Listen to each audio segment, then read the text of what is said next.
জানাবো metal presence কৃষি সংবাদ সুজলা সুফলা।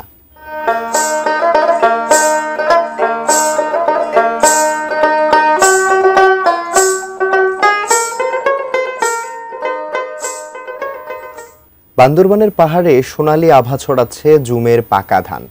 সবুজ পাহাড়ের ভাঁজে ভাঁজে এখন জুমের ফসল তোলা চলছে পুরো দমে। বান্দরবান প্রতিনিধি মিনারুল হকের পাঠানো তথ্য ছবি নিয়ে ডেস্ক রিপোর্ট।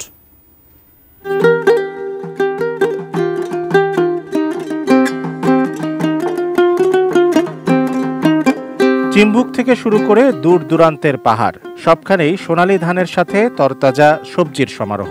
বাঁশ বেতের তৈরি জুমঘরে উঠানো হচ্ছে ধান সহ নানা ফসল। এবছর পর্যাপ্ত বৃষ্টিপাত হওয়ায় ভালো ফলন পেয়ে খুশি চাষিরা। ধান ছাড়াও ভুট্টা, মিষ্টি কুমড়া, বেগুন, ঢেঁড়স সহ নানা সবজি তুলছেন চাষিরা। এই তরতাজা বিষমুক্ত সবজি নিয়ে যাচ্ছেন বাজারে বিক্রির জন্য। বেগুন, মরিচ, তারপরে কচু ওইগুলো সব একসাথে চাষ করি আর কি। হাইব্রিড পেঁপে আর বড়ই, কলা, তারপরে ড্রাগন। আপনি এখন আমাদের দামও অনেক ভালো, আমরা অনেক খুশি।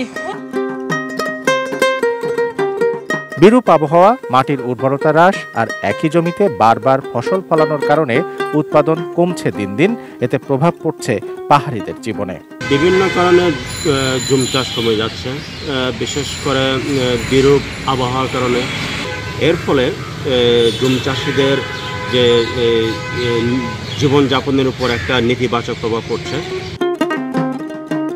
কৃষি বিভাগ বলছে, প্রযুক্তির প্রয়োগ ও প্রশিক্ষণের মাধ্যমে জুম চাষে উৎপাদন ধরে রাখার চেষ্টা চলছে। আমরা তাদেরকে উৎসাহিত করছি যে জুমের যে স্থানীয় জাতগুলো, এগুলো ফলন তো খুব কম।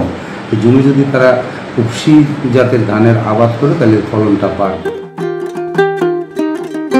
পাহাড়ের প্রকৃতি, শ্রম আর ঐতিহ্যের সাথে মিশে আছে জুম চাষ।